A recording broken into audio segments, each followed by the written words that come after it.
Cairo and sharing that insight. Now we move on to our next news. The EU has received a new trade proposal from Washington. According to European Commission President Ursula von der Leyen, she confirmed the document's arrival but did not disclose what the US is demanding. Let's listen in. I briefed leaders on the current state of play in our trade talks with the United States. President Trump and I had a good discussion at the G7 summit in Canada. Back then, we agreed to speed up the work with a clear goal, an agreement before the 9th of July. Today, we received the latest US document for further negotiations. We are assessing it as we speak right now. So our message today is clear. We are ready for a deal. At the same time, we are preparing for the possibility that no satisfactory agreement is reached. This is why we consulted on a rebalancing list, and we will defend the European interest as needed. In short, all options remain on the table. German Chancellor Friedrich Merz is urging Europe to strike a quick and simple deal with the United States, not a slow and complicated one. Here's what he said. Ich habe deswegen auch mit den Kollegen zusammen gesagt, lass uns jetzt bitte schnell zu einer Lösung kommen.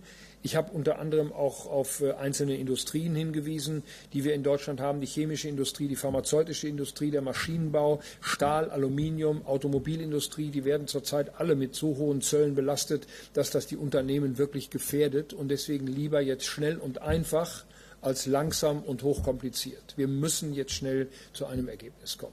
Und darüber sind wir uns auch alle einig gewesen, da gibt es überhaupt keinen Dissens. The U.S. Trade Representative's office has yet to respond to the latest proposal.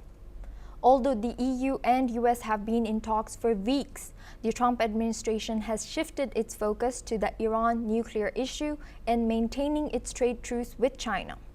With a July 9th deadline set by President Donald Trump fast approaching, the pressure is on, or the US could double tariffs on EU imports from 10% to 20%.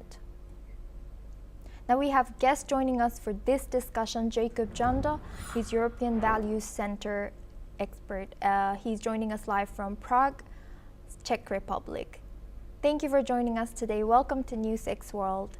The EU has received a new US trade proposal based on current dynamics. What do you think Washington is demanding behind closed doors? Well, likely the conversation is about the scope of the amount of tariffs which are being put between European Union and the United States in terms of specific trade areas, but also usually the discussion from the United States comes focused on regulatory movements inside of the European Union, because the US government claims that European countries are also putting non-tariff barriers on trade with the United States. So that's definitely happening, and the conversations are tough, but I understand that they are moving right to the right direction, you could say. So that's where we are now. And Jacob, is this proposal a real starting point for compromise or a power move to force EU concessions before the July 9 deadline? I don't know the detailed substance of it at this moment, but I understand that there is quite a lot of, let's say, positive attitudes in Brussels, in the European Commission, that finally there is something on the table from the American side, which also means that there is something to negotiate over, because what the European Commission struggled with was basically getting very little responses from Washington, D.C. in recent weeks. So this is the positive part, that there is some movement finally. And we see Germany's Chancellor pushing Europe towards a simple and quick agreement.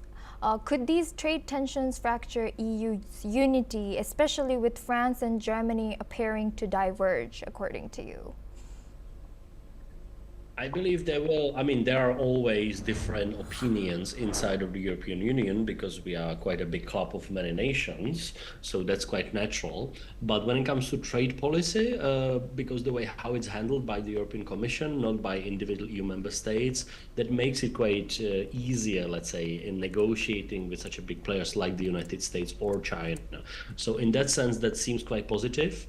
And I don't think there will be any more fracturing currently on the trade negotiations. The important thing is also that we just had the NATO summit in Hague, where most of European nations are members of NATO, and they all agreed on the defense spending plans, which was a big issue or huge issue on the agenda with the United States. And this being already confirmed, that might open a lot of new doors.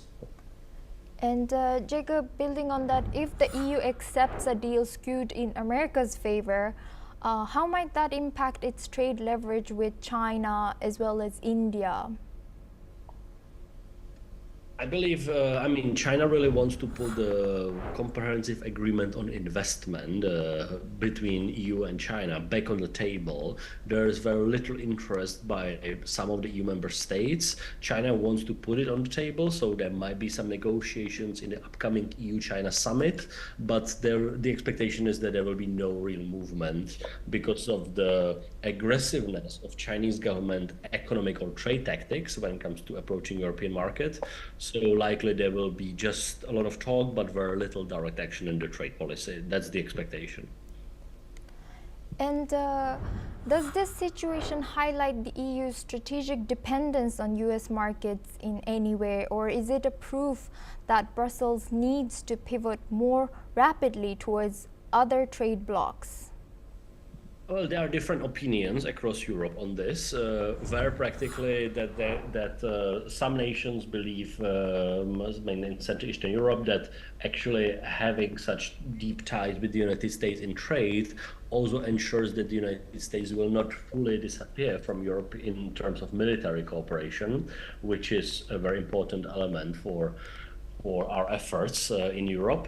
Some nations in mainly Western and Southern Europe will tell you that they really want to diversify, but usually the same nations are not very supportive of FTAs, or free trade agreements between Europe and other nations, such as, for example, France has been blocking the European free trade agreement with Mercosur nations, for example. So there's a lot of disagreements inside of this European family, you could say, and I don't think there will be any rapid movement now. Thank you very much, Jacob Janda, for joining us and sharing your expertise as European Value Center expert. Now we move on to our next news. Israeli Prime Minister Benjamin Netanyahu